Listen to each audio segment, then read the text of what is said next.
Temos 17 só, né?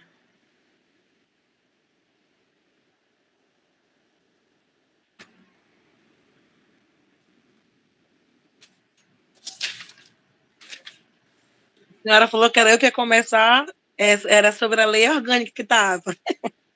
A gente falou que era lei orgânica? Não me lembro, não. É porque estava nela, professora. Aí a senhora falou, minha dá continuidade. A senhora falou que eu ia ser a primeira.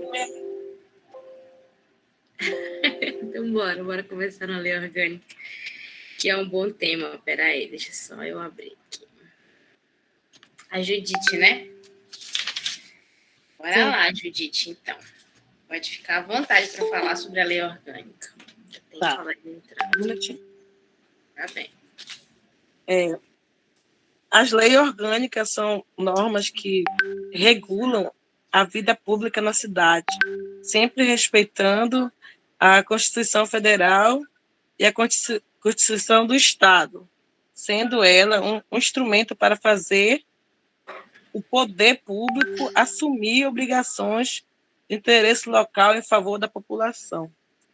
Professora, o que entendi aí sobre isso daí foi que o município são regidos pela lei orgânica, né?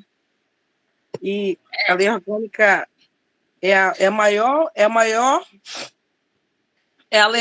a lei orgânica é a lei maior, né, do município, né?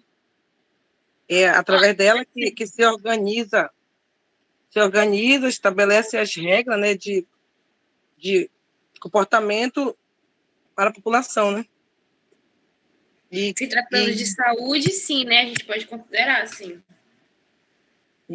Sim, aí o que eu entendi também aí sobre a lei orgânica é que quem aprova a proposta da lei orgânica a emenda com a Câmara, né? É a Câmara e o prefeito, né? Quem prepara a proposta de emenda é a Câmara e o prefeito caminha, né, essa lei para que dê andamento. E o Distrito Federal também, ele não tem uma Constituição, né? Ele tem uma lei orgânica, né? E era isso que eu estava vendo hoje, que eu estava pesquisando isso daí, foi isso aí que eu pude entender sobre essa lei orgânica. Tá, mas calma aí, Judite. Fala pra gente o que a lei orgânica garante, assim, na prática. Ela vem para segurar o quê no povo? Ela veio, assim, professora, tipo, para garantir, né, a lei, né? Para garantir uma lei para que viesse os nossos direitos, que entra o SUS, né? O SUS, exato, tá? Vamos ter em mente. A Lei Orgânica da Saúde, ela sim amarra tudo isso que você colocou, mas relacionado à saúde, tá? Não direitos de forma geral. Direitos de forma geral é lá na nossa Constituição. Mas sim, relacionado à saúde, sim, ela garante deputados estaduais, sim. É garantido nela, sim, isso. Tá? De forma geral, é isso. A saúde, o direito à saúde dos trabalhadores, né? Dos trabalhadores não, da sociedade geral. E como foi que ela se desenvolveu, assim, a grosso modo falando mesmo? Como foi que surgiu essa lei orgânica? Ela surgiu, professora, foi através como é que eu posso falar? Não sei como eu falo, foi que a pessoa queria. Deixa eu ver como é que eu posso falar.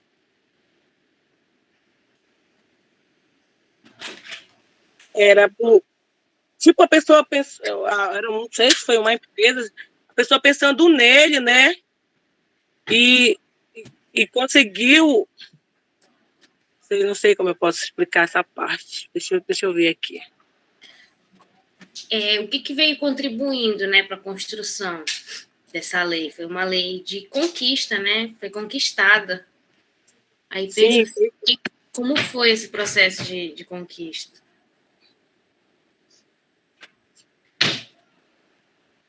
Eita, um minutinho aí, deixa eu ver.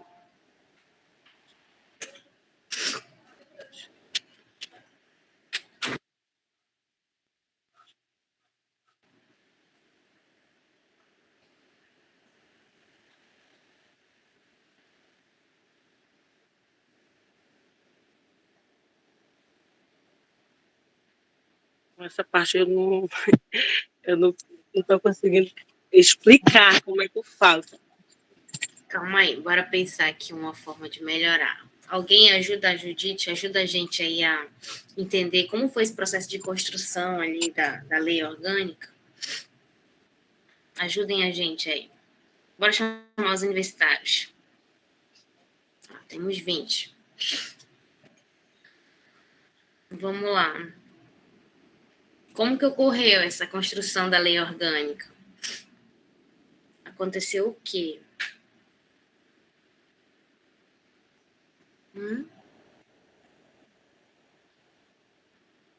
Vamos lá, que não está só eu e a Judite aqui. Pode falar, professor? Pode falar. Vou falar só um pouquinho aí para ajudar a Judite aí, né? Se for o caso ela lembrar de alguma coisa, ela pede para eu parar e ela continua. Isso. A lei orgânica, né, 8.080, de 19 de setembro de 1990, ela dispõe, né, sobre as condições para a promoção, proteção e recuperação da saúde, a organização e o funcionamento dos serviços, né, como já foi dito por alguns colegas. Ela determina também que a saúde seja um direito fundamental do ser humano e estabelece obrigatoriedade do Estado em fornecê-la, né? Tipo, é direito do Estado em fornecer, né, serviço lá de saúde pública para todo mundo, né, no caso. Daí, no seu artigo 5º, ela diz que são objetivos do Sistema Único de Saúde, no caso, o SUS, que diz assim: assistência às pessoas por intermédio de ações de promoção, proteção e recuperação da saúde, com a realização integrada das ações assistenciais e das atividades preventivas.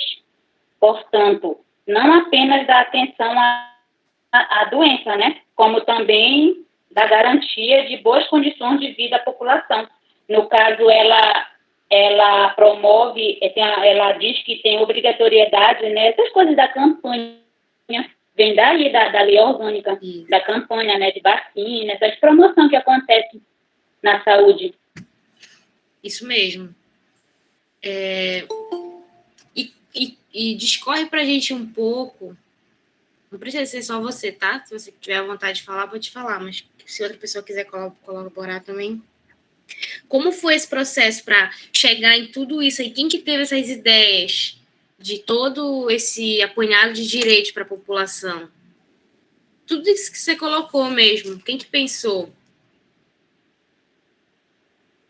nessa organização aí? Dá para fazer assim, dá para fazer prevenção, dá para fazer vacina, dá para fazer campanha?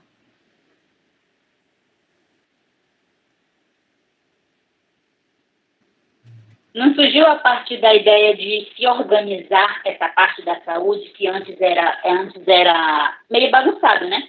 Uhum. E aí eu lembro, né, da questão da população, que ela foi atrás dos direitos delas, né? Exatamente. Acho que partiu dali o ponto inicial, né? Exato, partiu daí. Cobrança popular, a gente pode colocar assim, né? Isso. Lembram que a gente falou que houve mobilização, houve reivindicações, protestos, caminhadas. Isso tudo refletiu na participação da população onde?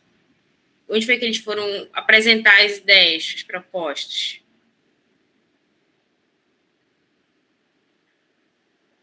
Como?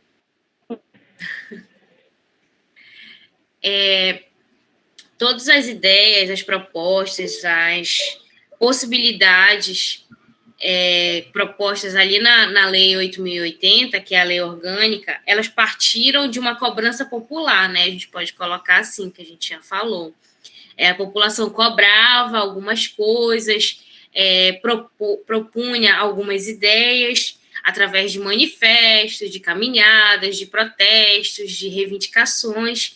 Isso tudo resultou na participação popular de qual evento, onde foi que foi apresentada a maioria dessas propostas para ser construída ali essa lei orgânica. Na conferência, professor? Na oitava conferência.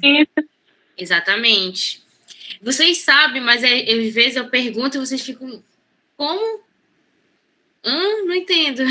Tem que destrinchar a pergunta para vocês contribuírem. Exato, foi a partir da oitava conferência que todo esse processo da organização, da estrutura dessa lei começou a surgir. Claro que não surgiu na oitava conferência, porque os debates, as solicitações, as cobranças, que eu estou colocando como cobrança popular, já vinham surgindo há algum tempo. A gente viu até que desde a era Vargas, né, já tinha esse processo aí de construção.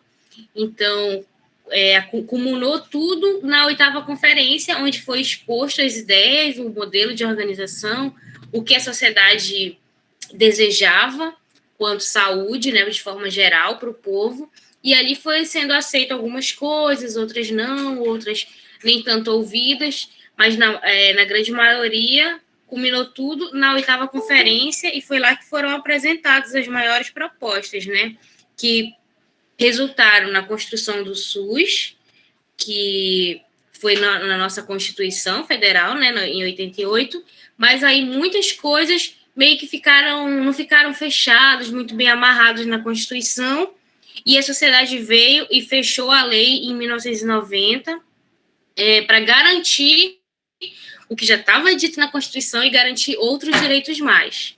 Né? Assim como a evolução do SUS, ele vai estar sempre em processo de construção. A lei também fala isso, a gente já discutiu, né, um pouco sobre isso, que a lei também garante que o SUS está em constante evolução, de acordo com o índice populacional, que mais? De acordo com o que mais?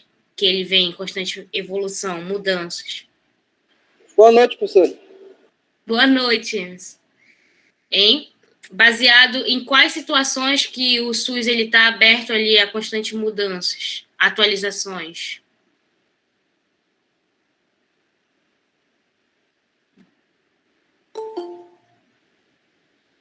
Contem para a gente. Através das conferências, né? Você vê que na criação do SUS foi criado a partir da oitava conferência, né? Que ali foi elaborado os temas, né? Houve toda aquela progressão lá para surgir o SUS.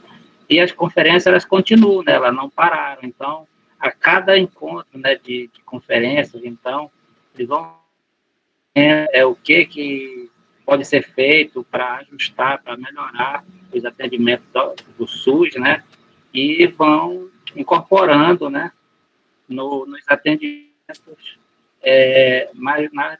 nessas leis que compõem o SUS. Então, acredito que seja mais ou menos dessa forma. É exatamente isso, Juvenal. Foi amarrado ali, foi fechado que a cada 4 anos haveriam eventos assim a nível nacional, onde iam sim ser apresentados problemas de acordo com cada região, com cada cidade, com cada parte do país. E existem os conselhos, né? Lembra que a gente já falou que existe a participação popular no SUS? O que é isso? Existe uma parcela da população que está dentro da gestão do SUS e ela tem voz para falar, olha, não está chegando serviço de saúde em tal bairro, olha, tem uma parte da população que não está sendo assistida, não está tendo vacina, não está tendo isso, não está tendo aquilo. Então, é colocado os principais problemas daquele momento e é levado para discussão junto aos gestores, tá? E quem é que faz isso? É o Conselho de Saúde. E existem tipos de conselho, né? O municipal, o estadual e o federal. 3 tipos de conselho de saúde que há um evento. Por exemplo, a Conferência Municipal de Saúde, onde eles se reúnem, elencam, todo mundo traz, cada bairro traz seus problemas. E ali é elencado os problemas da cidade, porque é uma conferência municipal. Leva-se para a estadual. Chega na estadual, todos os municípios apresentam os seus principais problemas. Dali é elencado os principais que são coincidentes em vários municípios. Aqui no Iapoque, o principal problema é a água. Não há tratamento de água, é ineficaz, não atinge uma boa parcela da população. Em Calçoene é o esgoto. Em Tartarugalzinho é outra coisa. Então, assim, vai ser elencando situações que são comuns ao estado inteiro. E aí, o que é feito? Faz uma lista e leva para onde? Para nacional, que é o do governo federal. Então, lá vão ser apresentados os problemas de todos os estados, de todos os municípios, de todas as regiões. E ali é elencado os principais problemas, que também são comuns à maioria das regiões, e pensado em políticas, em como corrigir, em como melhorar aquilo que o Juvenal colocou, né?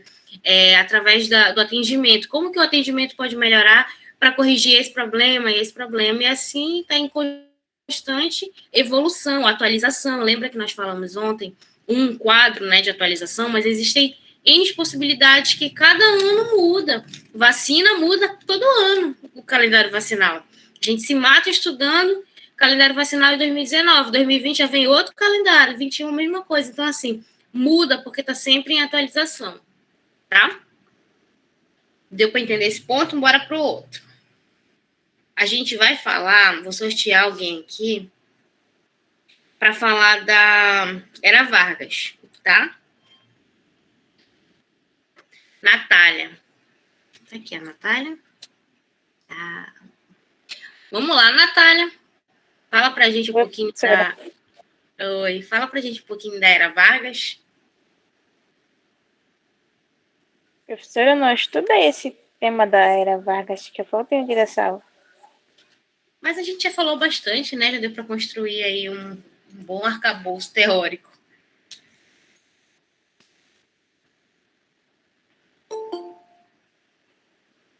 Vamos lá.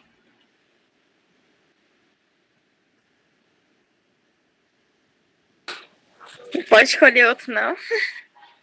Não, mulher, fala aí da Era Vargas. Pensa aí, tenta puxar na tua memória tudo que aconteceu. Tiveram marcos muito fortes para a saúde nesse período.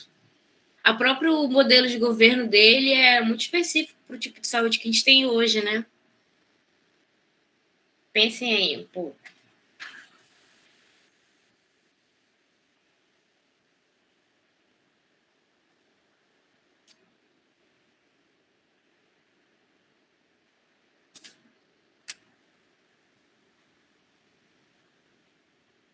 Puxa no teu caderno alguma coisa, alguma anotação.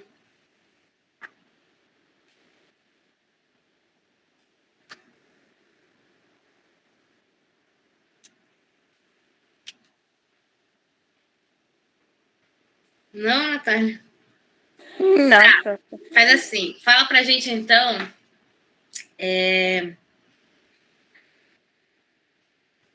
Não consigo pensar. Tá. O tipo de atuação do SUS hoje, né? Baseado em todo esse processo de evolução que a gente vem falando, como que está o SUS hoje? Quais são as áreas que ele vem atuando, que ele tem atuação frequente? Tem muitas, fala várias aí pra gente. Bom, eu acho que o SUS atua em diversas áreas e na área hospitalar.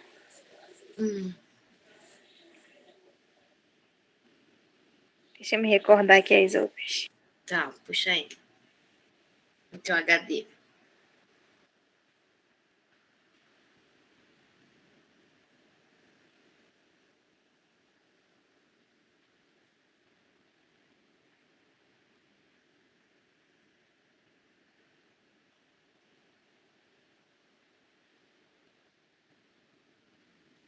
Vamos.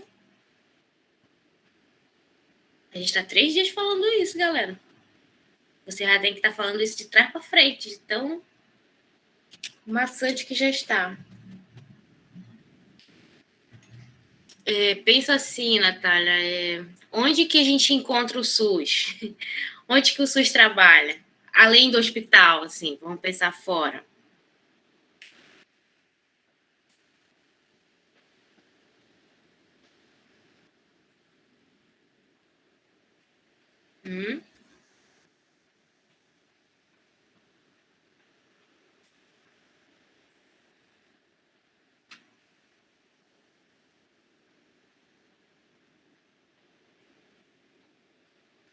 Não?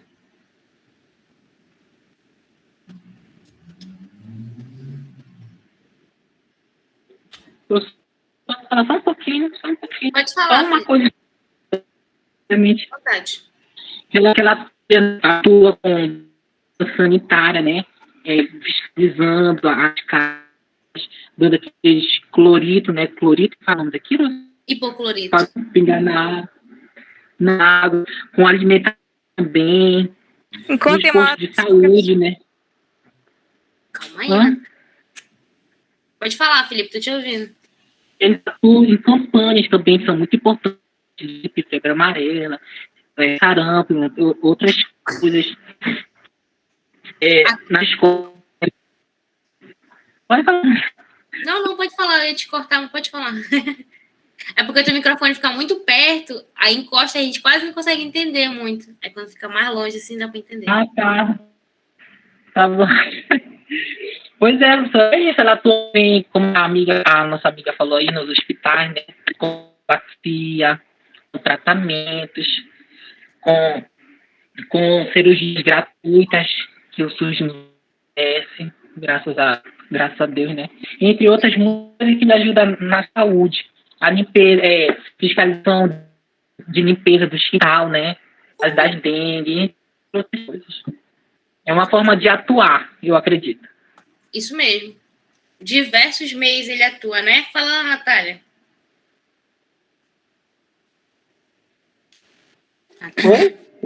Se o SUS dispõe de direitos de igualdade, Uhum. hierarquização, regionalização e ações do programa do SUS tem transplante e é proibido na rede pública.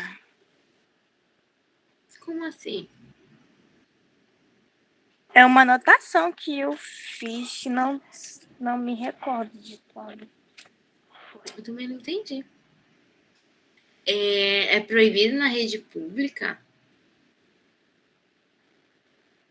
Não entendi. Eu tô falando transplante, que eu coloquei aqui, ações de programa do SUS. Transplante é proibido na rede pública. Não sei se é. Mas não é proibido, não. Pelo contrário, transplantes, a maioria, né, dos tipos de transplantes é realizado só pela rede pública.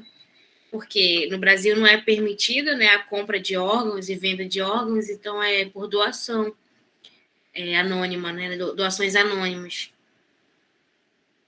Entendeu?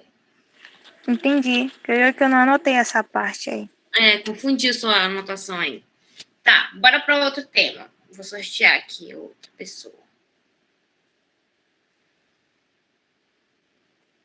Jardeane. Deixa eu ver se a Jardeane tá aqui com a gente. Jardeane. Não. Não, né? Vou sortear outra. Ayanael. Ayanael.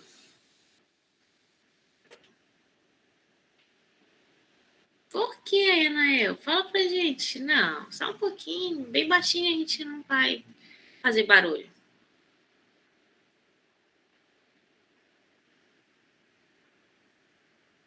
Não, vou sortear outra então, tá? Geise. Cadê a Geise? Agora ela entrou, né? Geise. Geise. Oi, professor. Oi, Geise. Boa noite. Fala pra gente um pouco sobre os determinantes da saúde. Professor, eu sinto muito, mas eu não pesquisei nenhum tema. Não precisa pesquisar. Fala pra gente um pouco do que tu compreende sobre os determinantes da saúde. Peraí,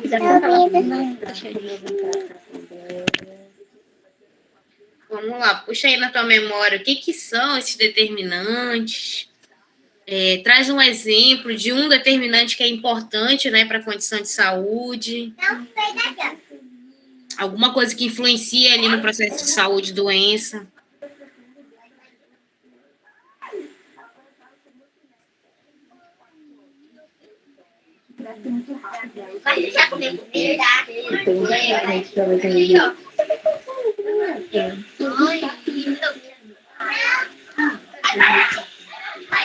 Ai, Jesus.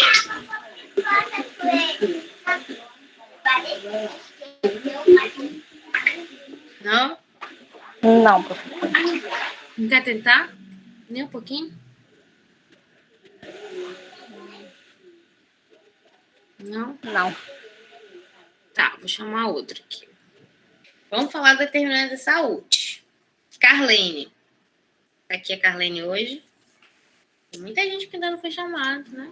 Boa noite, professora. Oi, Carlene. Professora, eu estava já na ponta da língua, a senhora ia chamar Carlene. Tá vendo? Vamos lá, Carlene, fala pra gente. Como é mesmo? Determinante da saúde. Deixa Puxa eu aí na tua... procurar aqui meus papelzinhos, peraí. Procura aí na tua anotação.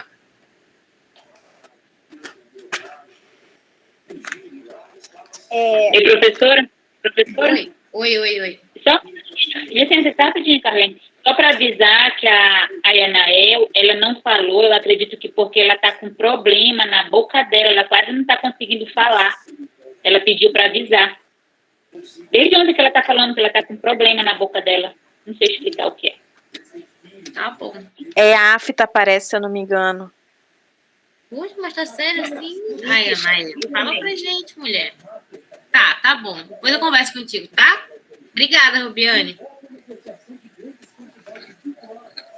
A gente conversa então depois para ver uma outra forma avaliativa, tá? Bora lá, Carlene, fala pra gente aí. Bom, os determinantes da saúde, professora, eles são as condições econômicas, social, que afetam a saúde e a moradia, né? A moradia, ela afeta, assim, num local inadequado, que afeta o indivíduo com várias situações negativas na saúde, como a má alimentação, afeta no local de trabalho, e até mesmo no convívio familiar, que afeta, tipo assim, o psicológico da pessoa, né? E na moradia, afeta, assim, mais as pessoas mais vulneráveis são os idosos, as crianças, porque, tipo assim, eles passam mais tempo dentro de casa, né? Aí, se for uma moradia assim, com poucas condições, aí vai deixa eu ver, calma aí, professor. Com uma moradia inadequada, essas pessoas, elas vão acarretar doenças, né?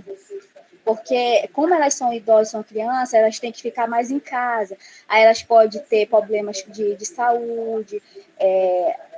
Para ter uma moradia adequada para essas pessoas, o lugar delas tinha que ser com isolamento acústico, uma luz adequada, temperatura, não pode ser uma casa fria, úmida, tem que ser um lugar aconchegante, quente, com higiene, né? Aí, as doenças, elas são transmissíveis numa moradia inadequada pela água, a gente vai ter problema com água, a gente tem que ter uma água potável, a gente vai ter problema com esgoto sanitário, né? A gente não pode ter esgoto a céu aberto, a conservação da comida, na casa da gente, a gente tem que ter esse cuidado de estar armazenando as coisas, porque tudo isso não acarreta só problema para a gente, né? Acarreta problema já o meu vizinho, como teve uma explicação que se eu não tiver cuidado com a minha moradia adequada, no meu determinante de saúde, eu vou estar contaminando tanto os meus vizinhos, como até a minha rua, consequentemente o bairro em todo, né? Então, a gente tem que ter essa consciência de nos cuidar para cuidar do nosso círculo, né? Aí, a gente também tem na moradia, a moradia e necessidades fisiológicas, como eu tinha falado, né? O conforto na casa da gente, iluminação. Aí, a moradia e saúde mental, ela é a necessidade que envolve privacidade, a vida e a família comunitária, que são fatores que vão influenciar na saúde da população. Isso que eu estava falando, né? Na moradia e saúde mental, porque se a gente não tiver o cuidado da casa da gente, a gente não vai ter problema com os nossos vizinhos, né? Aí, o determinante, assim, para a saúde é que a gente tem que ter cuidado com a gente e com ao nosso redor, porque isso ele vai agravar, tipo assim, uma série de problemas, de doenças que já vai, tipo, que sobrecarregar os nossos postos de saúde, aí já vai ter um problema de saúde pública, né? Aí por isso que a gente tem que... Eu não sei nem o que eu estou falando mais. Não, é mais ou menos isso, professor. Uhum. Então a gente tem que ter... a gente tem que ter consciência. É isso mesmo. Os determinantes da saúde, eles influenciam, né? A palavra que tu ficou buscando, é assim, influenciam. Né? Eu não quis te interromper, mas eu imaginei que fosse isso. Mas, assim, influencia diretamente a saúde do nosso bairro, da nossa comunidade, né? O SUS, ele trabalha muito isso, comunidade, sociedade e família, porque muitas doenças, elas acontecem, elas se disseminam dessa forma, né? Por um mau cuidado, ou um mau uso, uma má prática de uma comunidade, de um todo ali. Por exemplo, as lixeiras viciadas, né? Que é um uso inadequado de uma comunidade inteira, que prejudica um bairro inteiro, ou uma rua inteira, que fica ali cheirando aquele mau odor, aquele odor. Outro fator que eu achei interessante na tua fala... tá, um exemplo que eu queria dar, por exemplo, que você falou assim, às vezes uma má conduta nossa acaba influenciando e acarretando problemas tão grandes para a cidade, como a grande procura em hospitais. Aí eu quero dar um exemplo para a gente entender bacana isso, né? O caos que a gente está vivendo agora em época de Covid e a busca, né, incessante ali por tratamento. E aí vocês imaginam agora a gente no período chuvoso, onde aumentam o número de casos de quê? O que vem na nossa cabeça, assim? Na minha cabeça vem, tipo, como a gente fica andando na água que é suja, aí a gente vai ter problema de pele, aí a gente não vai estar com aquele tratamento com as roupas, com a louça da gente, aí tudo vai ter aquele acarretar doenças, vermes, essas coisas. Aí como a gente, tipo, eu digo por mim, estamos enfraquecendo com cuidado com o Covid, não tá brincadeira ainda, mas aí, tipo, eu já relaxo, eu já vou na casa de um vizinho, já vou na rua sem a máscara, né? Aí, então, como nesse tempo de chuva, de coisa, ainda mais esse tempo eu não fui esses 2 dias lá para a beira, mas estava alagado, né, certas partes, então fica aquele aglomerado de gente, de pessoas, aí tudo isso vai acarretando uma superlotação, né, de doenças, assim. Um acúmulo de várias doenças e aí prejudica, tipo, o sistema de saúde municipal, se a gente for pensar, né? Porque já estava lotado antes desse período, né? De agora que a gente está com uma série de doenças. E uma doença muito prevalente no período de chuva é a dengue. Dengue, zika, chikungunya. Período chuvoso, nesse nosso inverno amazônico, o sistema de saúde ele já se prepara para um aumento dessas doenças, dentre outras, igual a Carlene colocou para a gente, né? Doenças de pele e essas outras situações decorrentes à enchente, né? Esse nosso processo de enchente da nossa cidade. Mas, quanto a dengue, zika e chikungunya, a procura é muito grande. E sabe aquele tipo de gripe, de mal-estar, não é gripe, é mal-estar que a pessoa fica e busca a unidade, lota a unidade. E aí, período chuvoso, o que tem também? Doenças Poxa, esqueci. Respiratórias, tipo crises de asma, por conta, igual a Carlene colocou, de não ter sol, né, para esquentar ali a roupa, muito acúmulo de ácaro, e aí dá crise alérgica, de rinite, doenças respiratórias. Então, sobrecarrega ali o posto de saúde, né, o serviço de saúde, mas eu queria chamar a atenção para a dengue, que eu comecei falando dela, por quê? Porque ela é acarretada por atitudes da comunidade, da população. Como é que dá a dengue? Bora pensar na fisiologia da dengue. Água parada. No meu quintal fica aquelas vasilhas sujas, a água. Aí fica acumulando, né, a água dentro daqueles recipientes. Aí se a gente... No quintal da gente, né? No nosso próprio quintal. Aqui mesmo, no quintal de casa, eu andei já virando umas vasilhas, copinhos, porque muito como importante. A gente cria animal no quintal, né, sempre fica isso. Aí quem tá fazendo? Tem que ter o cuidado. Aí eu tô tendo um cuidado aqui, mas aí eu tenho que prestar atenção. Lá no quintal do meu vizinho, olha aquela vasilha com água aí. Na rua. A rua que é, tipo, de todo mundo passa. E aí alguém joga uma tampa de garrafa. Gente, se a gente for imaginar, a tampa de garrafa ela é um criador de um montão de mosquitos. Então, assim, caramba, tem que me preocupar com o meu quintal, tem que me preocupar com o do vizinho, tem que me preocupar com a rua, com a minha rua, com a rua de trás, porque o mosquito voa, né? Ele nasce lá, mas para ele vir para cá, para minha rua, era assim. Então, é uma série de fatores que sobrecarregam o serviço de saúde, né, o sistema de saúde, e depende, às vezes, muito de ações nossas, assim, de cidadão normal.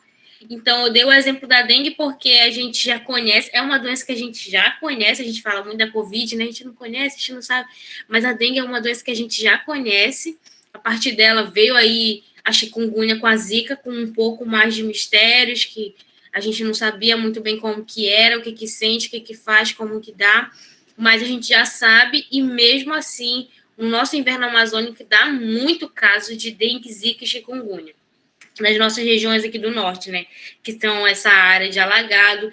Período de enchente, então, é muito alto o índice. Então, assim, o que eu quero que a gente entenda é que existem situações, existem condições que dependem muito da gente, não só eu, né, porque é eu, meu vizinho, minha outra vizinha de trás, do lado, da frente, a rua, então é o bairro, é um conflito, né, que a gente tem que ir melhorando a cada dia, tá? Deu para entender aí esse determinante? Legal, tá, Carlene? Bora para outro. Deixa eu sortear aqui. Deixa eu escolher um tema aqui rápido. Deixa eu dar um olho nessa lista. Que são muitos. Processo de construção do SUS. Vou tirar a Carlene daqui. A Catiane tá aqui com a gente hoje. Catiane, não.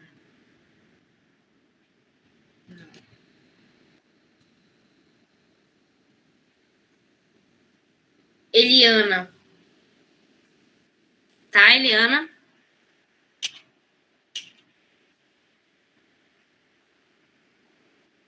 Também não. Evelyn. Alguém vai ter que estar. Evelyn. Também não. Emerson.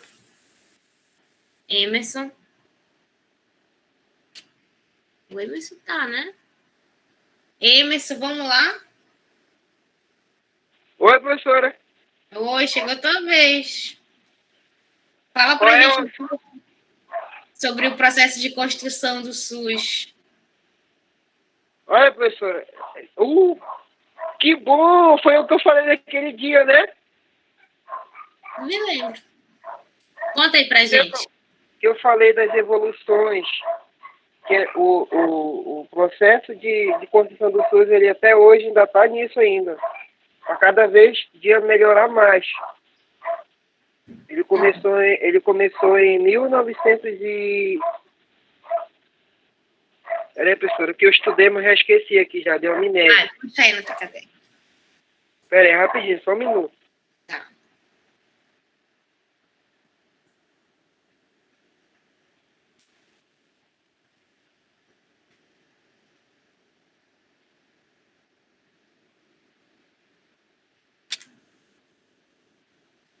Professora, Oi. posso falar alguma coisa? Pode falar sim. Bom, o SUS é o Sistema Único de Saúde do Brasil, é uma grande conquista da sociedade e foi criado para promover a justiça social e superar as desigualdades na assistência à saúde da população.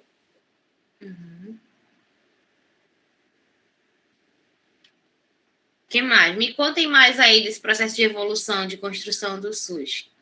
O que veio somando e contribuindo para tudo que é hoje?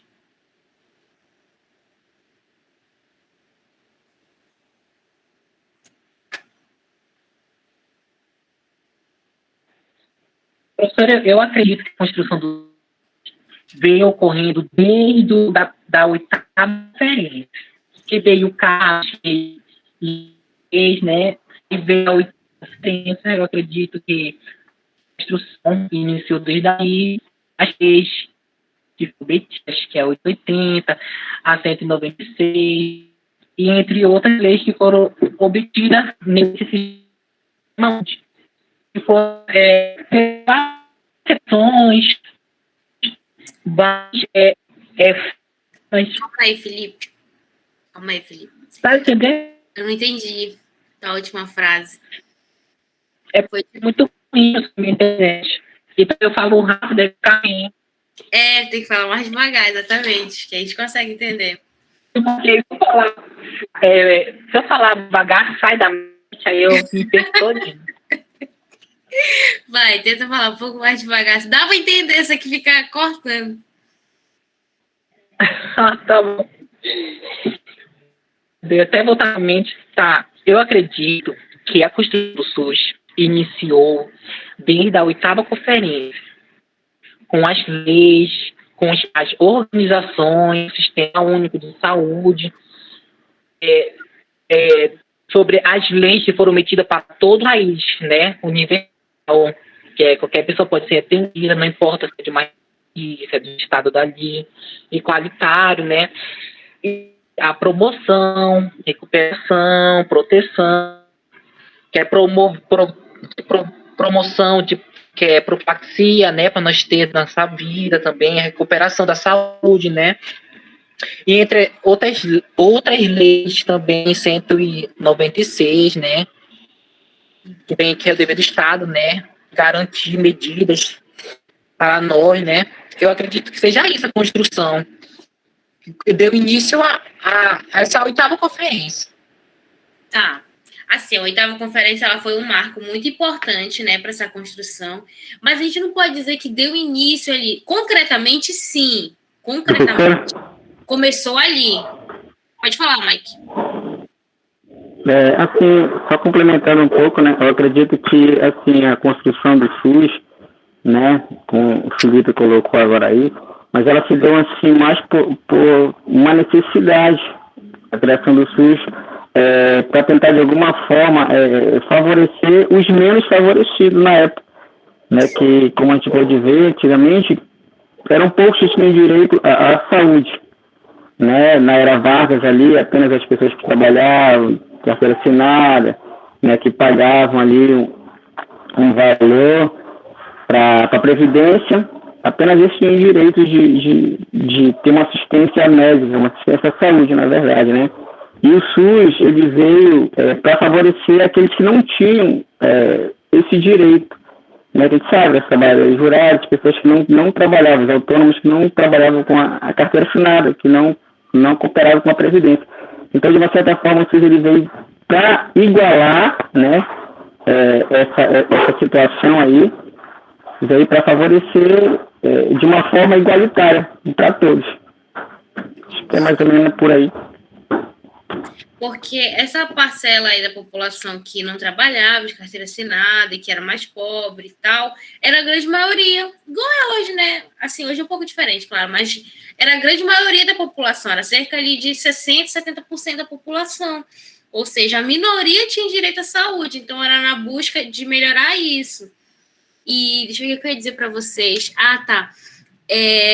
Concretamente, sim, se iniciou ali na oitava conferência, porque foi ali que foi apresentado para os governantes essas propostas, essas ideias, mas ela veio sendo reivindicada, ela veio sendo percebida essa necessidade desde muito antes, né? Tipo, desde a Era Vargas, que aconteceu 20, 30, 40 anos antes, já estava se pensando em melhoria, em construção de um sistema de saúde. Tinha, né? Precisava melhorar e enxergar como um sistema de saúde. A população fez o seguinte, ela pegou o modelo, que nem eu já comentei com vocês, né? Lá da Inglaterra, de algumas cidades da Inglaterra, porque na Inglaterra existe um sistema único de saúde muito parecido com o SUS, porque o nosso foi copiado, foi pegado lá, a ideia foi pega de lá, só que lá não engloba todo o país, lá alguns estados têm esse sistema de saúde. E aí, como foi o povo que elaborou, que organizou a proposta para ser apresentada para os governantes, se pensou, não, vamos fazer um serviço de saúde para todo o país. Nosso país ele é muito grande, se nas capitais a gente não tem direito à saúde, vocês imaginam interiores, cidades distantes, né, dos grandes centros urbanos. Então, desde aí já foi se pensando nessas possibilidades, igual a gente já conversou, que o SUS ele aborda uma série de coisas, né, como se quem criou ele conseguisse enxergar tudo que o cidadão precisa, tudo que vai influenciar ali no processo de saúde e doença, e tentar agir, tentar atuar em todas essas partes. Né? Posso falar, professora, agora? Então, professora, no caso, professora, a construção... Pode falar, Emerson. Peraí, professora. Vou falar aqui um pouco da importância, né? Era o Felipe que estava falando. Poxa, Felipe, não queria ter te cortado. Eu que confundi Mas agora. É porque... Você vai falar já. Ai, desculpa. Fala, Felipe. Aguenta aí, Emerson. Aguenta aí. Então, professora, no caso, a construção vem bem lá do CAIS, do IAS, até o sistema 1. É isso que eu entendi com as palavras. É isso Era só mesmo. isso. Coisa. É isso mesmo. Não, porque tu estava empolgado falando, aí eu falei, não, segura aí, Felipe. Daí foi... Entendeu? Fala uma coisa assim, fala, você não me entendendo. Pra mim corta também. Bom, Emerson, fala agora pra gente. Faz um apanhado geral aí. Vou falar aqui um pouquinho da importância da... Qual é o tema mesmo, professor? Ah, meu Deus, a construção do SUS. Que é do SUS. De 1988, diz que a saúde é direito de todos e dever do Estado. E isso deve garantir, por políticas sociais e econômicas, reduzindo o risco de doença, promovendo acesso universal e as ações de serviço para promoção, proteção e recuperação da saúde. A saúde é dever e ser compreendida como qualidade de vida, não apenas promovendo doença. A gestão das ações e serviços deve ser participativo e municipalmente. Aqui vou falar aqui da primeira conferência, que foi em 1941, primeira Conferência Nacional de Saúde, que foi relatada sobre a defesa sanitária, assistência social, proteção da maternidade, infância e adolescência. E, como o Felipe falou, é a 8ª Conferência Nacional de Saúde, foi um empurrão, né? Marco da reforma da saúde com direito, reformulação do Sistema Nacional de Saúde.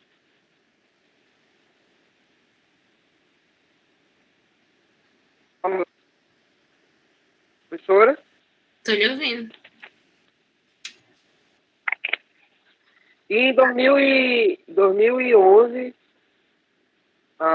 falar sobre a 4ª Conferência Nacional de Saúde, todos os usos do SUS, o SUS na Seguridade Social, Política Pública, Patrimônio do povo brasileiro, acesso e acolhimento com qualidade, um desafio para o SUS.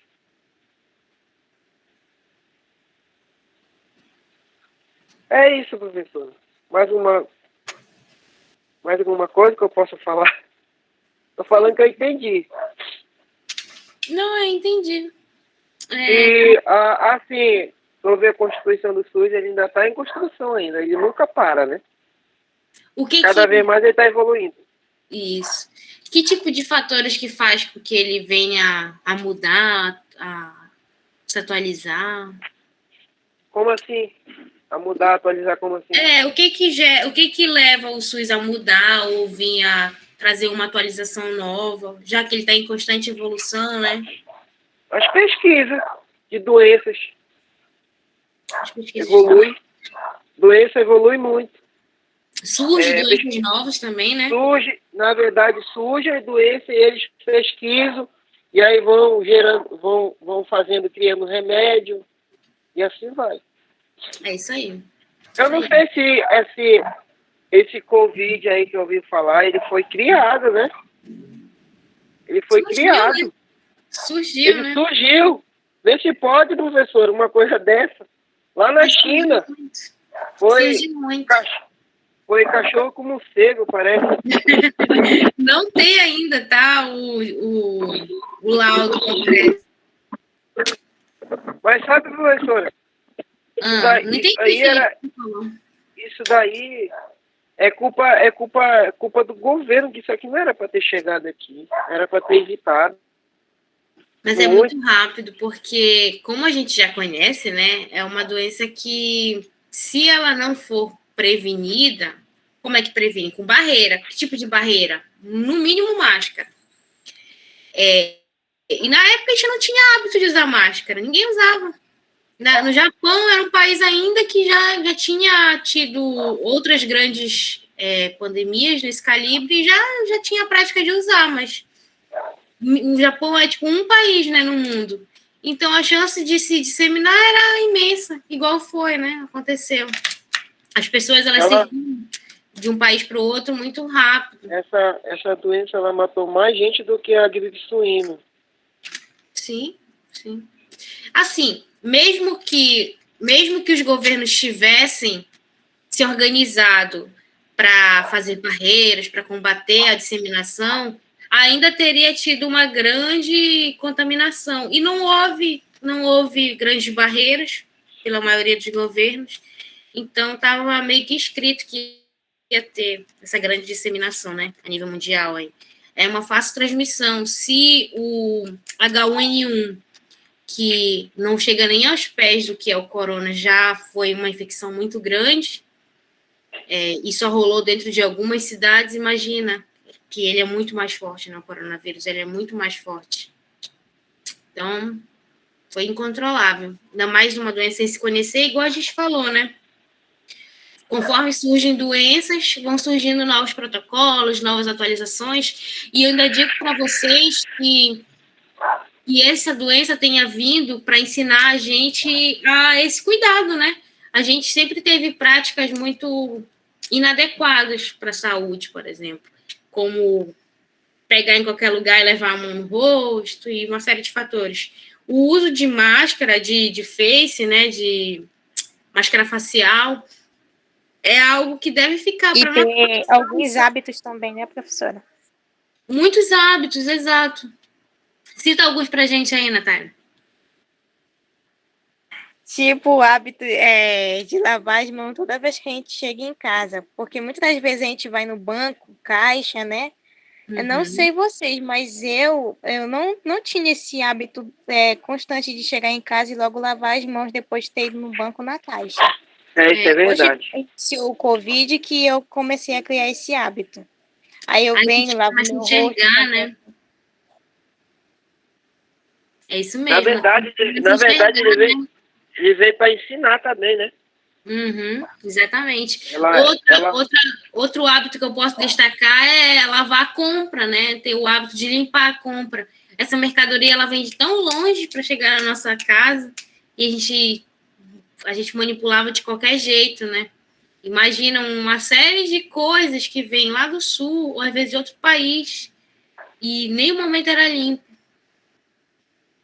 Então, Só para terminar, pessoal, ela também veio para derrubar aquelas pessoas de sapato alto, gostar de pisar em cima dos outros, essas coisas que diziam que alguma coisa, e ela veio, ela tá matando rico, pobre, milionário. Sim. Pode ser quem for. É, muito cruel. Muito cruel mesmo. Bora lá para outro tema. Era Vargas. Rayane tá aqui hoje. Deixa eu ver.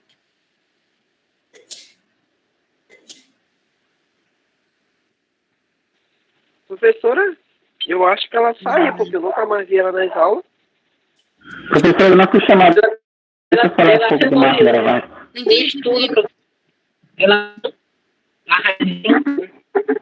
não pôde mais fazer, que ela não me encontrei um dia com ela. Ela o Rafael. Entendi mais ou menos, Felipe. Ela falou com o Rafael. Ela parou de estudar. Entendi. Ela parou de estudar. Ela foi para outro estado. Perfeito. Agora entendi perfeitamente. Beleza. Professora, deixa eu falar do Marcos da Vargas. Ainda não fui chamado. Você ainda não foi chamado, Mike? Ela foi Ainda o quê? Você ainda não foi chamado, pois eu já te lancei aqui. De tanto que tu já falou, tá igual o Emerson. Fala pra gente. Eu só ajudava, assim. Mas eu já te lancei faz dias, no primeiro dia, mas bora lá. Fala Bora lá, beleza, então. Já estava lançado, mas bora falar um pouco. Bem, tá aqui. A pergunta é o Marcos na era Vargas, né, na saúde, né? Isso. Assim, eu acredito que na era, né, Getúlio Vargas, ele trouxe consigo, na verdade, alguns benefícios para a área da saúde, né? Por exemplo, com relação ao povo brasileiro, como eu falei agora há pouco, como os trabalhadores, né, começaram a trabalhar com carteira assinada e, consequentemente, assim, tendo o direito de ter uma assistência médica, né? Que antes dele não tinham. Mas então ele criou essa situação aí, para os trabalhadores contribuírem e terem direito à assistência médica, né? Através da sua contribuição para o sindicato. E também os trabalhadores da saúde, né? Que tiveram alguns direitos assistidos durante o seu governo. Então eu acredito que esse foi um dos marcos na era Vargas, né? Com relação à saúde. Sim. Um marco também que a gente pode colocar, que a gente quase não falou ainda na era Vargas, porque assim, o governo de Vargas ele foi marcado por muitas conquistas trabalhistas, né? Como exemplo a carteira assinada, igual tu colocou, Mike. Antes não tinha direito nenhum, era que nem hoje os trabalhadores eram iguais aos trabalhadores de hoje que não têm carteira assinada. A pessoa é demitida e não tem direito a nada. Mesmo que ela trabalhe 5, 10 anos naquela empresa, ela sai sem nada, não vai receber nada. E hoje a gente sabe que os trabalhadores têm muitos direitos, né? Durante o processo ali de estar trabalhando naquela empresa e também no pós, né? Então, isso tudo foi garantido lá na era Vargas, tá? Porque ele era um governo, assim, um pouco assistencial para esse lado dos trabalhadores e uma classe de trabalhadores que ganhou alguns direitos. Não é só a saúde, tá? Mas a saúde é muito beneficiada, é o direito à periculosidade. Pode falar, Carlinhos.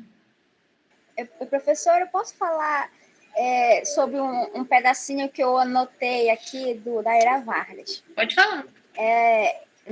Teve 7 temas, né? A inauguração do populismo no Brasil, teve o impulso no desenvolvimento industrial, o petróleo é nosso, a consolidação das leis trabalhistas, o investimento na educação pública, a fundamentosa atual da justiça eleitoral, a propaganda do Estado e censura e cultura. Aí entrou também o ufanismo, o ufanismo lá na era Vargas, eu fui pesquisar sobre isso, né? O ufanismo é a atitude de quem se orgulha de uma coisa com exagero. Na era Vargas, que dava esse caso, que era o orgulho exacerbado pelo país, né? Do país de que nasceu, era o patriotismo exagerado, né? Tinha gente que tinha esse exagero de comunista, como hoje, né? Eu vou separar assim do pessoal do política, desculpa, Bolsonaro e Lula, né? Tem gente que é vibrada, assim, fascinada. Então isso é um ufanismo. Aí na era Vargas teve também, foi 3 períodos, né? Que ele governou, o governo provisório, o governo constitucional e o Estado Novo. Nesse governo provisório, teve uma pauta assim, que me chamou a atenção, que no governo provisório foi, tipo assim, assinado, eu acho, o voto feminino. E no governo constitucional já foi votado, né? Nesse segundo governo dele, as mulheres já podiam votar, aí que não podia, né, votar, só eram os homens. Aí então teve também nesse provisório, eles fizeram assim tipo uma lei, aí quando foi no governo constitucional dele, de 1934 e 1937, as mulheres já puderam votar, né? Aí eu achei esses 2 termos assim, não sei se fugiu um pouco do assunto, mas eu achei interessante esses temas aí. Sim, muito importante, não foge não, mesmo que não seja da saúde, assim, diretamente, mas tem impacto. Como a gente está falando dos determinantes da saúde, por exemplo, né, muitos fatores da sociedade, elas influenciam, elas impactam ali a vida da população, e falando desse processo de saúde e doença também. No governo Vargas, que a gente chama de Era Vargas, houveram muitas conquistas, tá? Eu citei algumas dos trabalhadores, mas houveram muitas, igual a Carlene falou para a gente, da conquista do voto feminino, né, que ele era pautado, ele era falado, ele não tinha o governo foi que valeu e que teve garantido esse direito. Então, só para a gente entender, ajuda a gente a entender como que foi esse governo, né? Ele foi muito populista. A gente até encontra na internet assim, governo populista, governo popular, governo do povo, porque ele trouxe medidas que beneficiaram a população em massa. Trabalhadores é muita gente, mulheres é muita gente. E ficou conhecido também como pai dos pobres, né? Isso mesmo. Né, por causa que ele ajudou muito assim nessas leis trabalhistas. Exatamente. Ele via políticas que englobavam e iam beneficiar uma grande parcela da população. Então, por isso que ele é classificado assim como um governo bem populista. Tá? Bem legal, Carlene. Tuas colocações pra gente. Bora ver outro tema aqui. Bora falar da atuação do SUS um pouquinho mais. Deixa eu chamar alguém aqui. A Kelma. Eu. Só um momento. Tá. Vou tentar me interar aqui um pouco no assunto, porque eu estou por fora, realmente, esses dias tenho estado ausente, mas estudei um pouquinho. Assim, o que eu entendo pela atuação do SUS, na verdade, está no meu dia a dia ultimamente, né? O SUS, o atendimento do SUS, tudo está abrangendo e eu sou muito grata por existir, porque se a gente for depender dos particulares, é meio complicado, né? Não é todo mundo que tem acessibilidade todo o tempo, né? Então, a gente tem que reconhecer a importância do SUS atualmente, né? Porque ele atende tanto da parte primária, daquela atenção primária, até a mais elevada, que é a questão do transplante, a questão garantindo o acesso, né, integral. Então, assim, é muito bom, universal. Então, assim, faz muito bem para o Brasil atualmente. Então, assim, o que eu pesquisei, professora, eu achei bem interessante, essa coisa que ele beneficia, né, cerca de 180 milhões de brasileiros. Legal. E em torno de 2,8 bilhões atendimento por ano, entendeu? E ele poderia ser maior, mas assim, existe aquela questão dos desafios, né, tanto de gestão como financeiro. Então, a gente também não pode esquecer que o SUS promove a campanha de ações, prevenção, vigilância sanitárias. Então, assim, segundo a ONU, que eu vi, né, o Brasil hoje é referência internacional na área da saúde. Embora muitos brasileiros reclamem ainda, coloquem culpa no SUS, mas o SUS, ele salva vidas, entendeu? A pessoa que utiliza, que é beneficiado, que conhece, tem o reconhecimento da importância do SUS, ela consegue enxergar isso, entendeu? Tem pessoas que, às vezes, se beneficia e fala, mas não sabe quantas vidas já foram salvas devido à implementação do SUS. Então, é muito importante. Então, assim, e ele é exemplo para muitos países, porque buscam um sistema mais igualitário de saúde, principalmente devido ao controle de tratamento, né? Devido à AIDS, à saúde da mulher, à saúde do idoso. Então, assim, é uma coisa importante hoje em dia. Olha, por exemplo, eu vou dar um exemplo bem básico. Hoje, a minha mãe precisou, eu até comentei, a minha mãe precisava fazer 2 cirurgias de cataratas. Para ela fazer particular isso, custaria muito alto, ou então ela teria que estar se deslocando daqui para outra cidade. No entanto, tem um projeto aqui em Macapá, né, Visão para Todos, na questão e é pelo SUS. Graças a Deus ela conseguiu fazer as 2 cirurgias, entendeu? Então eu estou muito grata, realmente eu estive ausente por conta de eu estar acompanhando ela, por conta da restrição que tem, do cuidado, mas assim, eu sou grata demais ao SUS por isso. O SUS já salvou minha vida, professora. Eu vou contar assim, eu tive uma gravidez ectópica quando eu estava no Sul e graças a Deus eu pude ser salva pelo SUS porque eu procurei clínica particular para eu estar fazendo uma medicação, né? O Metrotexat, só que eu não tive retorno de nenhuma clínica particular, de nenhuma farmácia, e eu fui encaminhada para o hospital universitário, né? E lá eu consegui ser atendida, onde eu não precisei fazer a cirurgia, entendeu? Eu tive a conservação das minhas trompas, graças a Deus. Então, assim, tudo ao SUS. Então, eu sou grata demais a isso, entendeu? Tanto pelo atendimento, quanto pelo SUS mesmo, sabe? Então, eu não tenho o que falar. Então, a atuação do SUS, para mim, é fundamental hoje em dia. Eu acho que é por isso que hoje eu estou fugindo um pouco da área administrativa e estou indo para a área da saúde por conta disso. Sim. Sabe? É pela importância que eu vejo e eu vou defender sempre essa questão da atuação do SUS. É isso, professor. Eu espero ter ajudado um pouquinho, tá bom? Muito bacana. Pode falar, Carlene. Estou empolgada. Bom, aí eu vou falar sobre a atuação do SUS, que também foi um pontozinho que eu rascunhei. Uhum. A atuação o objetivo dele, né, do SUS, é promover nos campos econômicos e sociais a redução de risco e agravos de doenças, a execução da ação e a promoção, proteção e recuperação da saúde. O que eu entendi disso? Que todos os que vão atrás do atendimento nas unidades de saúde, elas são atendidas. Porque isso é lei, né? Isso já ficou assim decorado na mente de todo mundo, que é dever do Estado garantir a saúde de todos, né?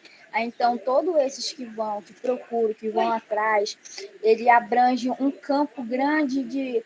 Olha, por exemplo, a nossa colega aí, a Kelma, ela foi socorrida pelo SUS na visão da mãe dela.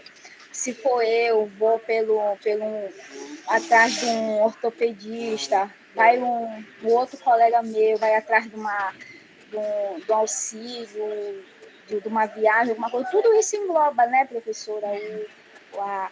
A atuação do SUS, ela não abrange só uma causa, ela abrange várias causas. Aí, é isso que eu entendi. Legal. É isso mesmo. É bonito, né, a gente estar conseguindo discutir isso em um momento tão crítico, né, que o SUS está vivendo, que a gente está vivendo a nível nacional aí, mas é é importante a gente ter essa compreensão de que, sim, ele pode, sim, se comportar de uma forma negativa muitas vezes. Se a gente for em busca de relatos de pessoas com histórias negativas, a gente vai encontrar também de monte, porque, infelizmente, acontece. Mas também tem bons relatos, né? O SUS, ele tem impacto muito positivo na vida ali da população.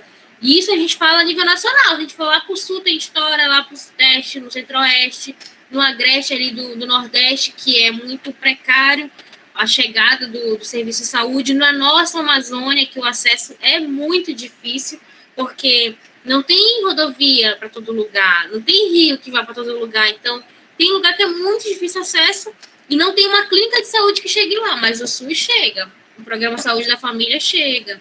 A vacinação das crianças chega na escola. Tem escola em algum lugar. Então, assim, o SUS ele se desdobra para conseguir chegar onde tem brasileiro, onde tem cidadão.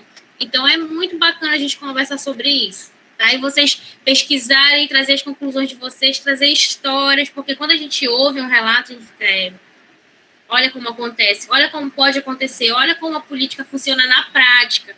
Porque a gente lê uma política que eu gostaria de convidar vocês a irem lendo conforme vocês estão no dia a dia de vocês aí numa fila de espera, para uma consulta, outra coisa, no banco. Abram o Google e pesquisem, por exemplo, o programa Saúde da Família, o programa Saúde na Escola, o programa Saúde Sexual e Reprodutiva, de hipertensão. Tem uma série de programas e o SUS ele atua de uma forma muito presente, tá? Então, é muito legal a gente conhecer, porque nem tudo a gente conhece. Não tem como a gente conhecer tudo, mas pelo menos ter noções de algumas coisas para entender o funcionamento. Tá? Muito legal, meninas. O SUS, ele oferece alguns programas que muitas das pessoas não sabem o direito, né? Isso. E vem aquela verba para eles ficarem alimentando esses programas. E muitas das vezes as pessoas não sabem. Na época que eu engravidei, eu não sabia que existia. Aí tem um programa para gestante, que é o Cegonha, que ele ampara a gestante, né? Sim. E vários outros programas que o cidadão não conhece, né? Uhum. Exatamente. Tem vários, e às vezes, na maioria das vezes a pessoa conhece quando ela precisa, né? Ou algum familiar acaba precisando. A gente já falou do TFD um pouquinho, né? Que é o tratamento fora de domicílio. Então, existe uma série de fatores. É igual a gente já comentou. É como se quem bolou o SUS, quem planejou e botou para funcionar, tivesse uma visão ampla, mas é porque ele foi construindo conforme a necessidade. Se percebeu que não tinha como ter todo tipo de atendimento em toda a cidade, então se criou essa verba, que é o TFD, para que faça o transporte de uma pessoa de uma cidade para outra. Então, conforme ia acontecendo a necessidade, ia se criando ali uma política ou um programa, né? É importante que a gente divulgue, é importante que a gente fale. Pode falar, Francisca. É igual esse programa Visão para Todos, né? Uhum. Ele é que nem eu li um comentário do colega nos comentários aí. Uhum. E ele disse que deveria se estender pelos municípios. Ele funciona aqui para o município. Basta a pessoa correr atrás do direito, né? Procurar a entender, procurar como ele entra. Só que as pessoas, muitas das vezes, eles ficam ali acomodados esperando pelo município aí, mas muitas das vezes não vai chegar até ele, né? Eu lembro que quando começou o programa, eu estava aí no Jari e teve um evento, só que foi tipo um pouco política, assim. Era um sábado que eles iam fazer uma triagem de quem chegasse no hospital, no pronto-socorro, que precisasse de exame, de alguma coisa da vista, se fosse catarata ou se fosse fundo de olho, alguma outra situação. Só que tinha que ir lá. Minha avó ficou doida para ir, ficou sabendo, ouviu no rádio. Não, vamos, só que a Covid estava no pico. Eu acho que foi tipo julho do ano passado, junho. Não sei se alguém aí ouviu também no período. E aí eu fui lá e tinha muita gente. Aí em Laranjal, uma triagem para esse programa já mais visão. Só que o processo não ia acontecer aí, ia acontecer em Macapá. Então, o que eu quero dizer, né? Eles tentaram, logo quando começou, eles tentaram abordar alguns municípios mais distantes, como Laranjal, Vitória, Oiapoque. Só que aí eu acho que não deu muito certo fazer assim, aí trouxeram tudo concentrado na capital. Aí, como que eu sei que acontece? A pessoa que precisa da entrada pelo município, algum médico precisa avaliar e fazer um diagnóstico, né? Essa pessoa precisa fazer uma cirurgia, uma operação, alguma coisa do tipo. Aí ela é encaminhada para lá, para o centro, onde é feito esse processo. Nem todo caso é cirurgia, né? Então é preciso de uma avaliação.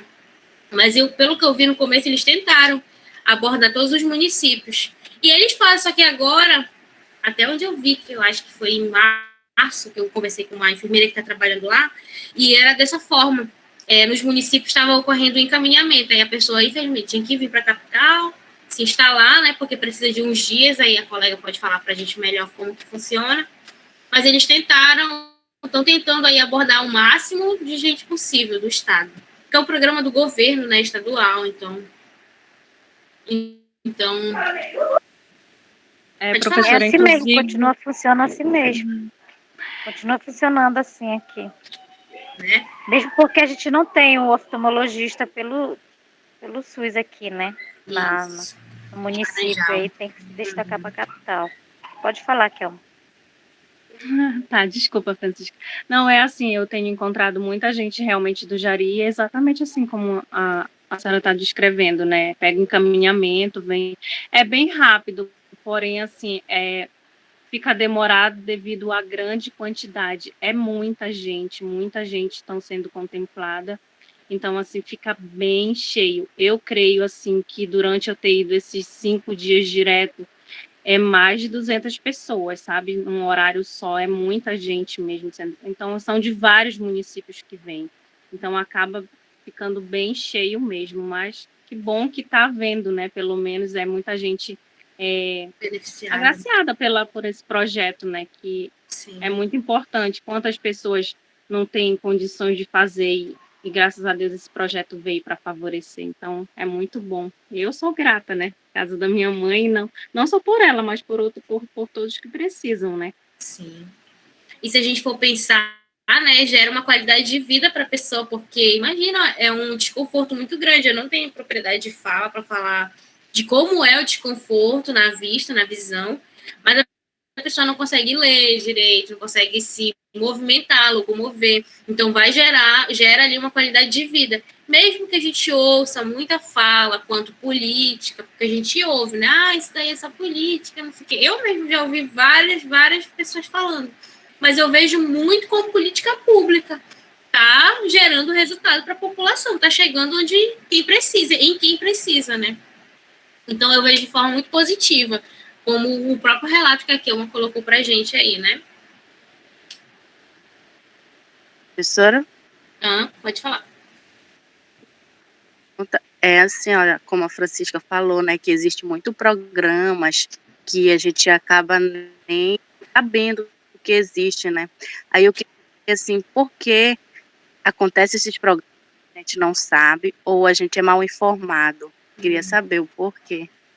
Olha, alguns fatores. Sim, a gente é mal informado. 2, a gente não conhece o SUS. Por qual motivo que a gente não conhece?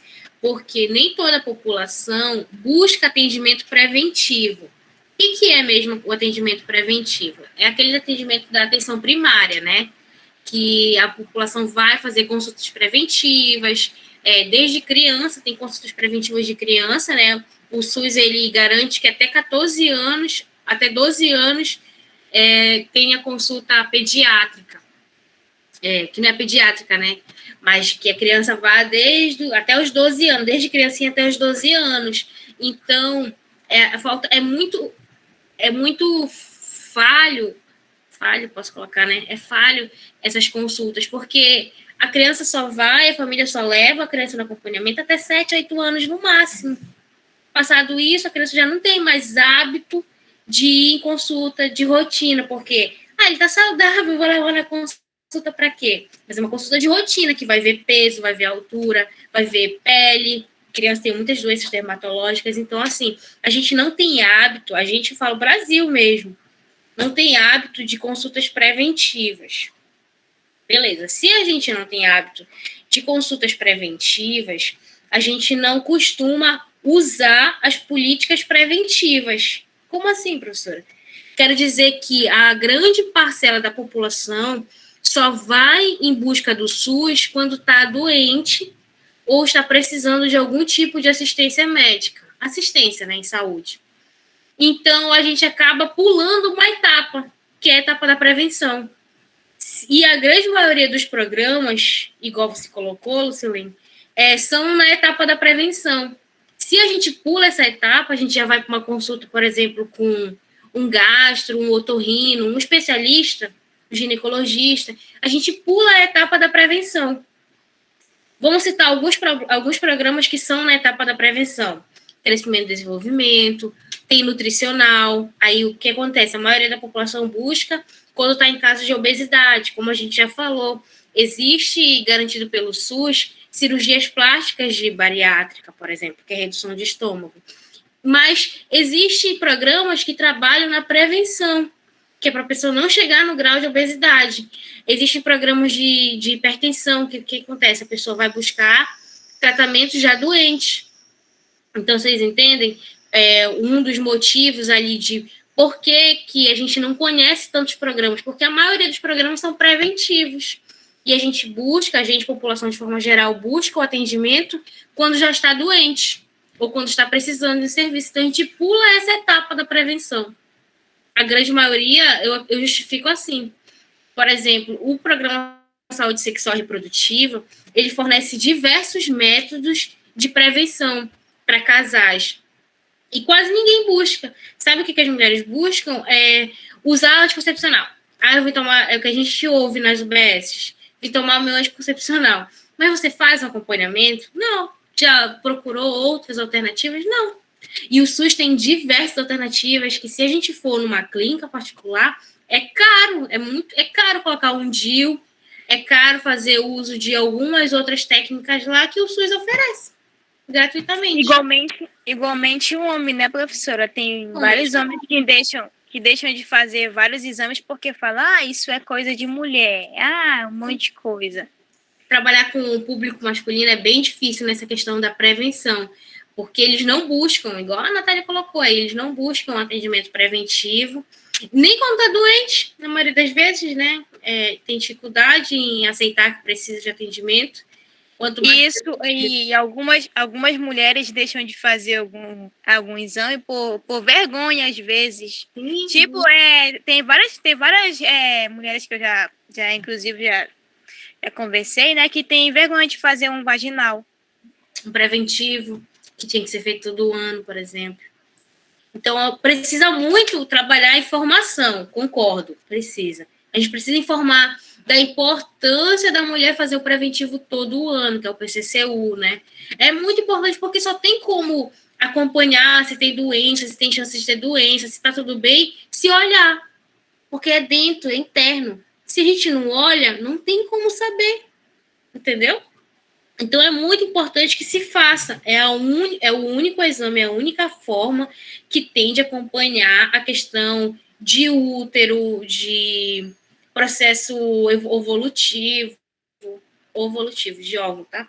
Então, assim, vaginal é a única forma. É através de transvaginal, através de PCCU. O PCCU, ele é o principal, tá?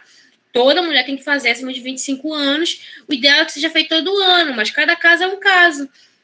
Se a avaliação dela for que precisa fazer com o menor tempo, de 6 em 6 meses, ela vai fazer. Se for, não, tá tranquilo, pode fazer ano sim, ano não. 2020 faz, 2021 não faz. Então, assim, cada caso é um caso, mas precisa ser acompanhado, tá? Isso a gente chama de atenção preventiva. A pessoa não vai buscar o atendimento porque tá doente, porque tá sentindo alguma coisa, mas ela vai buscar porque ela precisa acompanhar, investigar.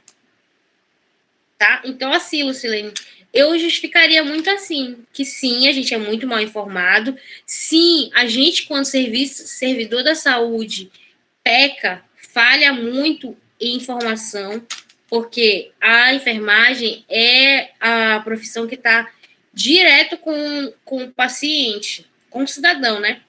Então, é a gente que informa. E se a gente é falho, como a enfermagem é muito falha nesse serviço, apesar dela ser a profissão que mais informa, tá? É a enfermagem que divulga, que faz educação em saúde, que faz palestra, que conversa ali na beira da porta da entrada com a comunidade, com a população. Então, assim, ó, por exemplo, vocês vão ver muito, o paciente vai receber um exame, ou vai verificar a pressão, ou receber alguma outra situação em UBS, o que a equipe de enfermagem vai?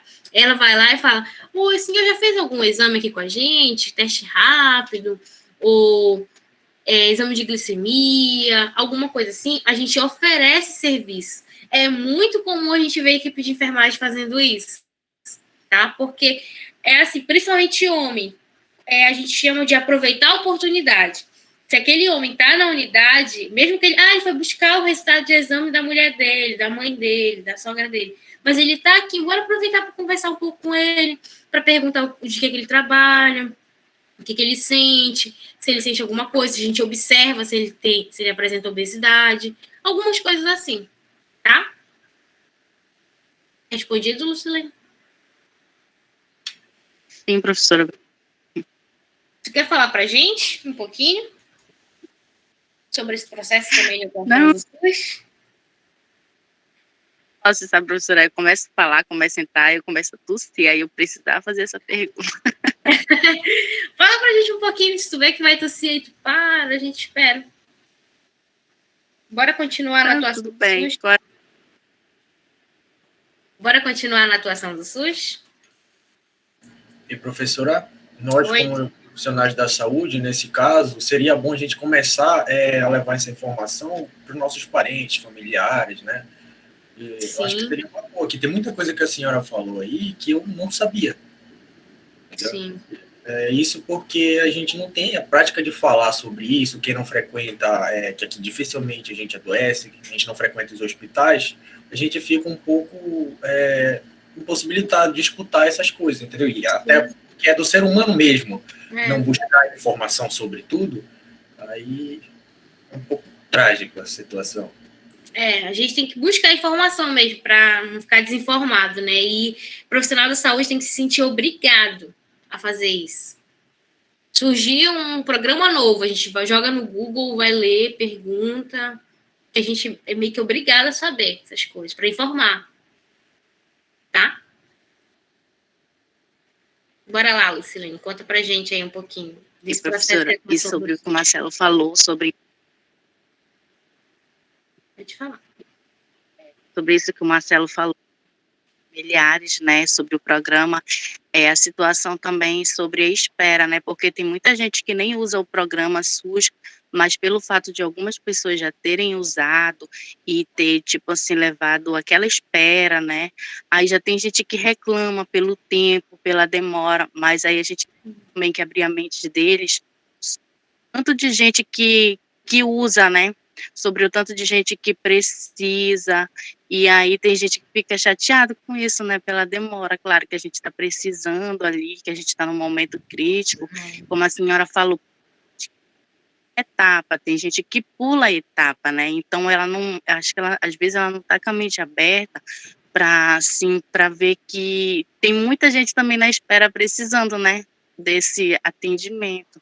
Aí é isso que a gente também tem que lembrar as pessoas, que tem muita gente mais lá na frente que está precisando mais que ela, né, desse processo, porque eu acredito que não tem, eu não sei se tem, assim, a prioridade, né, como a senhora falou, se a pessoa está morrendo, chega de primeira, não sei, né, mas questão de SUS, doença é doença, né, todos estão sendo atendidos ali naquele momento, né, então a gente tem que lembrar isso, eu acho, além do programa, lembrar também tem a espera por motivos de ter muita gente esperando por aquilo, né? Isso mesmo, Lucilene. É importante a gente divulgar, né, informação, mas também conseguir orientar a população nesse sentido, teve pessoas que procuraram antes, que já estão na fila de espera há muito tempo, ou que tem uma necessidade maior, a gente pode colocar assim, né? Porque cada caso é um caso. Então, sim, a gente deve fazer esse processo aí de divulgação de informação. Pode falar, Carlene, se quiser. Professora, não, desculpa que eu entrei agora, ficou ligada aqui no microfone. Então, Perdi assim, muita coisa, professora, porque o meu saiu aqui do nada. Meu também. eu acho que não, vocês perderam mais a fala do Marcelo com a Lucilene. Pelo que eu me lembro, você estava aparecendo para mim aqui ainda agora. Não, Foi, na hora que o Marcelo estava, que eu saiu saí. agora, rapidinho. Foi não rápido. sei o que aconteceu. Internet. Eu acho que foi só o meu, eu acho. Foi, eu acho que foi. Tá, deixa eu contar para vocês que eu me lembrei ainda agora e eu me esqueci. Por exemplo, queria dar um exemplo na fala do Marcelo lá, me lembrei. O programa Saúde Sexual e Reprodutiva, falo muito dele porque eu já trabalhei nele, então eu gosto dele. Quando a família volta, ou a mulher, ou o casal, enfim, volta com a criança ali no pós-parto, né, naquela primeira consulta do RN, do recém-nascido, a gente fala logo do programa de saúde sexual e reprodutiva. E a gente, enfermagem mesmo, a gente aborda, é a única classe que fala, a gente aborda e pergunta, vocês conhecem os programas de saúde sexual e reprodutiva, vocês têm interesse, vocês planejam, costumam se planejar, a criança foi planejada, alguma coisa nesse sentido, a gente sempre conversa com a família sobre isso, porque é ofertado, tá? É garantido por lei isso. Se criou esse projeto com o intuito de dar qualidade de vida para mulheres, porque, como a gente sabe, existem situações aí de vulnerabilidade que não permitem que as mulheres tenham muitos filhos, né? Então, esse programa ele foi criado nesse sentido com o intuito de ajudar, de fornecer uma melhor qualidade, porque existem tipos de tratamento, de prevenção à gravidez, que são muito caras, normalmente, né? Alguns tipos são bem mais caros, então não é de acesso à população mais carente. Então, houve projetos de lei, foi buscado por esse direito, por essa garantia de direito. E hoje é garantido isso em qualquer UBS, que a pessoa tenha acesso, ela pode ir e pedir, eu gostaria de fazer um planejamento sexual e reprodutivo. Beleza, pode ir. Entra, faz consulta, faz acompanhamento e faz uso da medicação. Igual a medicação que a gente já conversou de hipertenso, de diabetes, que tem disponível na unidade, quanto esse programa também tem. Assim como tem para hanseníase, como tem para tuberculose, que são doenças mais graves e tem tratamento e é ofertado no SUS. Um exemplo que eu ia dar, eu esqueci, mas eu me lembrei agora de outro, é a tuberculose. É um tratamento super caro em outros países e no Brasil é ofertado gratuitamente pelo SUS. Tá? Professora, eu tenho uma dúvida. Também. Pode perguntar, Maria. Essa cirurgia, que é uma cirurgia que a mulher faz, né, quando ela não quer ter mais filhos, que ela faz, ela só pode fazer se ela já tiver tido 3 filhos, ou 2, e só se o marido ou o pai das crianças deixar, autorizar. Não, é assim. Eu esqueci o nome da cirurgia, mas a gente está falando da mesma cirurgia. Eu sei, eu também esqueci. É assim, o que o SUS solicita para a mulher dar entrada nesse processo, né? Que ela já tenha acima de 25 anos e que já tenha 2 filhos. É isso. Só que é feito consulta, é feito um monte de exame, outra consulta e outra consulta. Professora. E aí faz, o SUS faz. Laqueadura, o nome da cirurgia. Obrigada. Mas, professora, no caso, o marido tem que autorizar, né? Não, então, eu não sei dessa parte que o marido tem que autorizar, não, gente. Quando eu fui lá, a médica falou, olha, você tem que vir aqui fazer o acompanhamento do seu esposo, e se ele autorizar que você se opere, aí você opera. Aí eu sei que eram mais 2 consultas, eu peguei, não fui mais. Eu acho que é mal colocado, professor, porque no caso não é para ele autorizar, é porque tem que entrar no consenso, porque, por exemplo, o que é que o Ministério Público visa? ele não quer e ela quer. Futuramente, ela vai ceder ao querer dele. E isso vai acabar tendo que... Ela vai querer reverter tudinho. Então, vai ser outro processo. Então, é isso mesmo, Ingrid. Obrigada. O que acontece? Como é o nome do programa? Bora por partes. Eu não acho que ela acaba cedendo ao querer do marido. Eu acho que acaba acontecendo porque nenhum método é totalmente 100%, né? Mas não que ela quisesse a vontade dele. Não, Maria Rita, eu estou falando da questão... Maria Rita, eu estou falando da questão de assinar o papel. Por exemplo, quando ela já faz a cirurgia e futuramente o marido dela, entendeu? Pois é, tô falando disso. Então, porque não tem como a mulher ter filho depois que é operada. Acontece, mas é 1 em 1000 casos. É assim, bora entender por parte. Como é o nome do programa? Planejamento Sexual e Reprodutivo. É feito um planejamento e aí vai para consulta. Ela consulta quais são os objetivos de vocês. Aí a mulher, eu não quero ter filho, o homem quer, eu quero ter filho. Então, enquanto não há um consenso, a gente vai tentando outras alternativas, porque existem vários métodos contraceptivos sem ser a cirurgia. Aí, se há um consenso entre as duas partes, aí é feito. Se ela tiver mais de 25 anos e tiver 2 filhos, é feito normalmente. Agora, sim, se não há consenso, é o que a Ingrid colocou pra gente. É buscar outra alternativa, até se chegar no consenso. Até porque esse acompanhamento, ele é feito durante anos. Pode falar, Maria. Eu tô querendo dizer que quando a mulher vai procurar essa alternativa é porque realmente eu acho que ela já decidiu que ela não quer ter mais. Só que aí, como é muita burocracia, acho que ela acaba desistindo e acaba tendo mais filhos, mas não que ela quisesse. Entendo. Pode ser, sim. Um bom raciocínio. Mas aí, quando a gente conversar, divulgar para a população isso? Pode falar, Emerson. Professora, eu trabalhei numa época como voluntário e eu fiz esse cadastro aí. E realmente só é com autorização, só faz com autorização não, né? Com coisa do marido. Só que tem um porém. Quando a mulher é solteira, como é que faz? Então, é que nem a gente estava colocando, né? É um processo de planejamento que não é decidido em uma consulta, por exemplo. A gente realiza de 8 a 10 consultas. Tá? Verdade.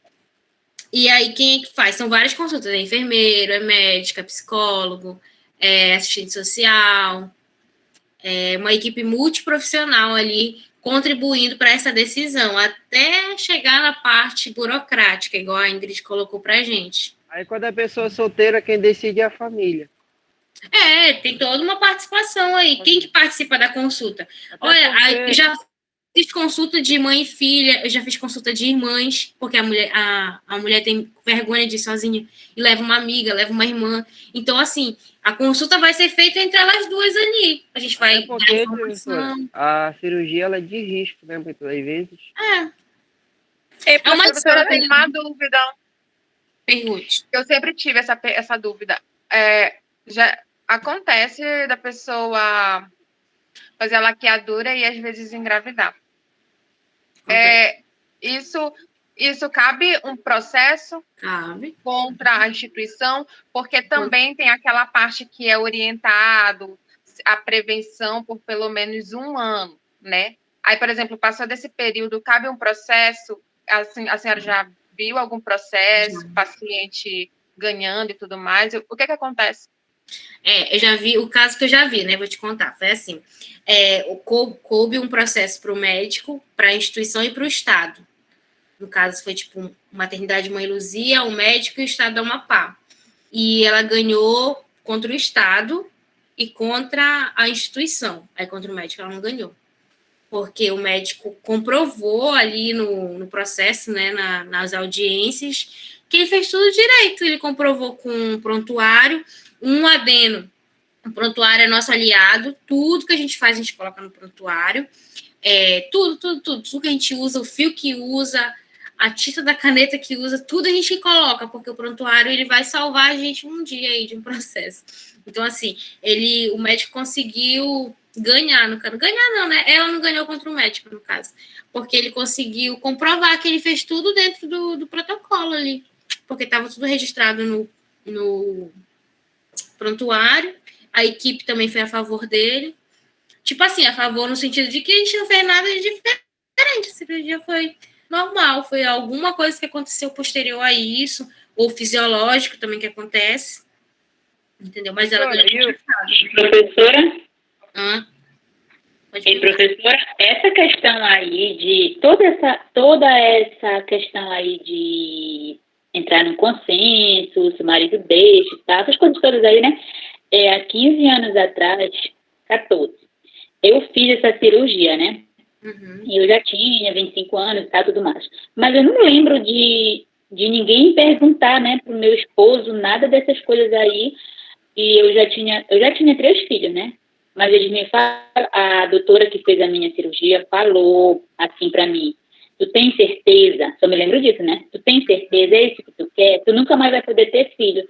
Daí eu chamei ela e falei pra ela assim: olha, doutora, eu já ouvi dizer que daqui a 7 anos é provavelmente que engravide e tal. Quero que a senhora faça um serviço, que eu não quero mais engravidar nem com 7, nem com 10, nem com 12, nem com... Daí ela foi fazer um desenho lá pra mim, o que era que ela ia fazer comigo, né? E aí ela fez lá, já tem 14 anos que eu fiz essa cirurgia, mas só se agora tá assim, né? Na questão de entrar no consenso da família e tal, porque eu não me lembro disso, não. Pois é, cada caso é um caso. Os casos que eu acompanhei, eu nunca vi esse processo de consulta ao marido. O que eu vejo, sim, é conversa, porque não é decidido em uma consulta. É decidido em várias consultas, igual eu falei para vocês. O primeiro contato é com a enfermagem. A gente chega, faz a consulta, conhece o caso, se é casal, se é mulher solteira, se ela vem acompanhada da mãe, do pai, da irmã, do irmão, da amiga. O segredo, sabe qual é, professora? É não dizer que é casado. Porque quem é casado no civil... Mas é verdade, professora. Porque quem é casado no civil tem que seguir todo um protocolo. Pra gente que é independente... de marido e tudo mais, é uma coisa, mas existem mulheres que elas são, como eu posso dizer, acuadas pelos companheiros, né?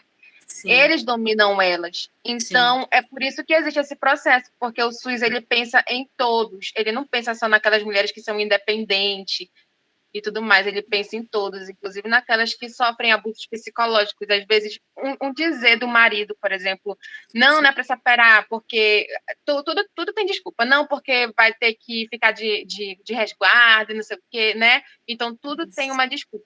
Então, esse é o SUS também, né? Pensa em todos os casos. Com certeza. Professora, nessas 10 consultas aí, envolve psicologia também? Psicólogo, sim. Psicólogo, várias consultas com psicólogo. Se professora, for dentro do programa, que é assim, tá? Se for dentro do programa, a saúde sexual e reprodutiva funciona assim. Outra pergunta. E o DIU, ele é particular, professora? Não, e que nem eu já coloquei para vocês, né? Existe a oferta, sim, do DIU pelo programa Saúde Sexual e Reprodutiva. Chega e fala, eu queria fazer um planejamento sexual e reprodutivo. Aí vai lá, abre uma ficha no programa, e aí, se a mulher tiver desejo, a consulta vai se encaminhar para esse lado, entendeu? Faz 1 ou 2 consultas e aí já encaminha. Se fizer lá no local, por exemplo, aqui em Macapá, as UBS que a gente encaminha são algumas, são 4 UBS que fazem, que tem um médico especialista para fazer. Mas em qualquer UBS tem a consulta. Entendeu? Professora? Oi. Em questão aí dessa autorização do marido, quando eu fui me operar, o meu companheiro teve que assinar assim, um documento como ele entrava em acordo comigo para eu poder se operar, senão eu não me operava também, não. Olha só. Bacana, Giz, é isso mesmo. Então, a gente tem, né? Então, existe um protocolo para essa participação aí do parceiro. Digam que são solteiras. Mas cada caso... Eu vou fazer isso. E para comprovar que a médica... eu acho super errado. Ela ainda me deu os dois, como assim? Os 2 pedacinhos lá Da tripazinha, né, que fala. Uhum. Aqui, ó, só se Deus quiser mesmo que tu engravida, porque se depender da minha irmã, tu não vai mais engravidar, não. Graças a Deus, minha filha tem 3 anos, vai fazer 4 anos, até agora, graças a Eu Deus, acho nem tanto menina errado a ainda. questão. Eu acho errada a questão da idade também, a questão dessa autorização aí. Assim, errado a gente pode achar, né? Mas é uma lei que foi aprovada, foi muito estudada para isso. Mas sim, tem muita coisa que a gente não concorda, né? Nas políticas. Pode falar, Marcelo. Eu acho que a gente tem que pesquisar um pouco mais sobre essa documentação para saber o que de fato, né, ela diz, para a gente poder ter nossa argumentação válida em cima disso. Porque eu acho que isso não é uma autorização do marido, e sim um consenso, um acordo entre os dois, né, que os dois não querem mais ter filho, etc. Vai que ela assina, aí eles terminam, e ela tem outro casamento, e ela quer ter filhos com outro, não tem mais como reverter a situação. Né? Eu acho que... É isso aí, Marcelo. É igual a gente conversou. Graças a Deus, não quero mais não, mano. Eu tenho 6. Mano, tá. É por isso que é tudo bem estudado, né, professora? É tudo muito bem pensado. Isso. Exatamente. E cada caso é um caso. Digo isso para vocês. E varia muito. Mas sendo bem realista aqui, a coisa mais difícil acontecer, uma mulher que já tem mais de 25 anos, já tem uns 3 filhos, separar do marido e querer ter mais filhos com outra pessoa que ela já... Mano, eu conheço uma menina que ela tem 20... A minha vizinha tem 10. Ela teve 5 filhos, a mãe dela pediu, pelo amor de Deus, para operar ela. Operaram ela. Ela tem 23 anos, teve 5 eu já vi um caso assim também, gente. Assim também, Judite. Eu já vi também um caso assim, que a família... ela tá operada hoje, professora. Que a Maria falou é verdade, porque a minha mãe vai fazer 13 anos com meu padrasto e ela não tem nenhum filho com ele. Mas cada caso é um caso. Ei, tá bom, vamos lá. Amanhã a gente continua aqui, ainda falta algumas pessoas. Alguns faltaram hoje, mas ainda falta 3 aqui para ser sorteado. Tá? Coloque o nome de vocês aqui para eu lançar a presença, tá bom?